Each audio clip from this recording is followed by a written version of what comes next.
Hello everyone. It's 9:45. I'm TK and this is Coach on the Rocks.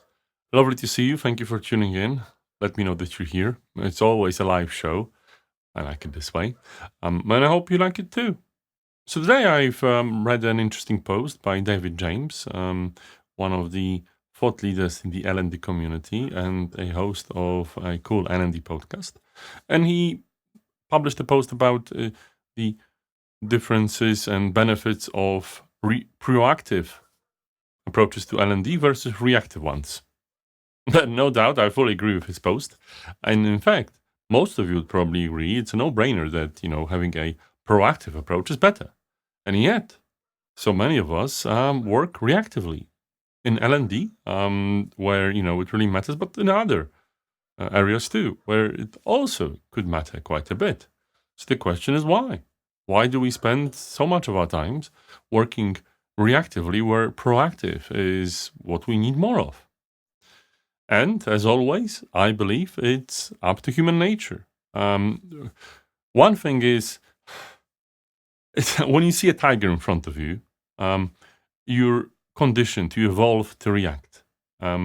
We evolve to see the fires, see the dangers, and react to it, which is reactive. And in fact, that's one thing. That's quite natural, but we've got our prefrontal cortex.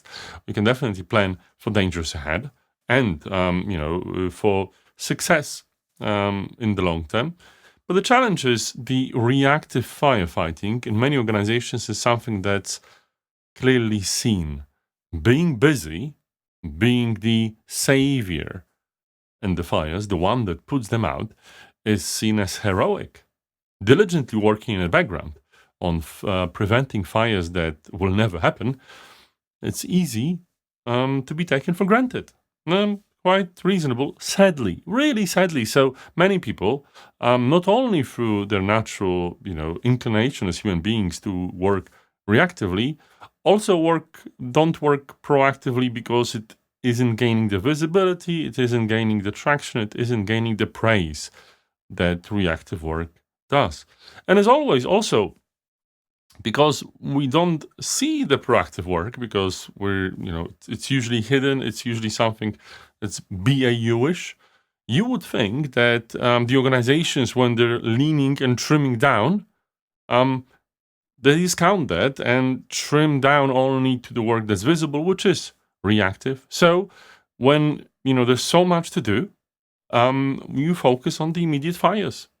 And the organization also focuses on making sure that people that are available can deal with the immediate fires. So there's that. Not to mention the typical Parkinson's effect, which is the work will obviously expand to fill all the time, all the available bandwidth we have. And, there's always something to react to. And the proactive thing, well, what if you're not proactive? The problems aren't always associated with the lack of proactivity immediately, right? There's a distance, and the cause and effect relationship, the causal relationship isn't always obvious. So sadly, proactive work has an uphill battle to succeed, to be actually understood. And it's interesting because, all of what I say seems obvious, right? We, as intelligent human beings, know that. And yet, at work, at everything we do, we tend to optimize subconsciously. So that's what happens. So you'd ask yourself, well, TK, okay, well, if you're so smart, what's your, which I'm not, what's your advice to make sure we do the proactive work? And I would say there's two things. One is make the proactive work reactive, as in make sure that the proactive work is planned in such a way that it feels like you're reacting to something, which will help you trick your way of thinking, your natural instincts. Like have deadlines in the year, have ongoing programs, have these things that will motivate many people to actually do that. That's cheating. It isn't great, but it works. Sadly, the problem with that is you're not necessarily able to think strategically. It feels like you're reacting, even though you're doing proactive stuff, but you might get into this pattern of you're doing it because you're doing it. I myself get into it a lot because I use this solution. And finally, I think, it's frequently reflecting, frequently not being afraid to ask the important questions and have the mental fortitude, right? So to ask yourself one question periodically, if not every week, every month, or every quarter at least, please. Are we proactive enough? What have we done proactively this week, month, or quarter? Right? Should we have done more? Can we do something proactive next week, month, or quarter? Ask yourself these questions. It might not be fun. You might.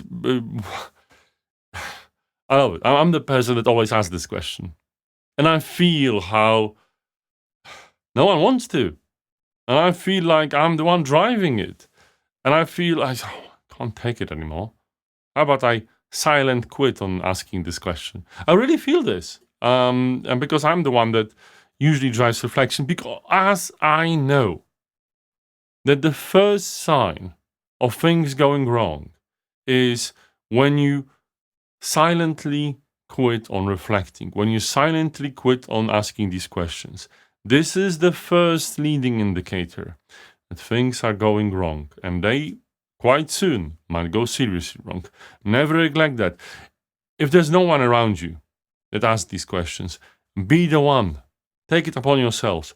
Every, if not week, month, quarter, however you can manage, make sure there's a time and space to ask the question, are we doing enough things proactively, and what could we be doing proactively? This will be thankless. People will hate it. People will not say it to your face, but they will most certainly make you feel this way. And at first, it will be incredibly difficult. It will be difficult throughout. And you might feel like you're getting no traction. And you might ask yourself, why am I doing this? It's so thankless. This is the moment when you will make a choice. Either to be this person that is going proactive, or get yourself institutionalized in the organization you're in and say, hey, let me join the masses. Why should I do that? It's your choice. A lot of things are your choice.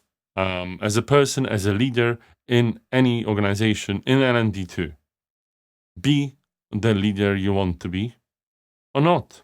It's your choice. So make sure you're making the right decision for yourself. I'm not making the decision for you. No one should.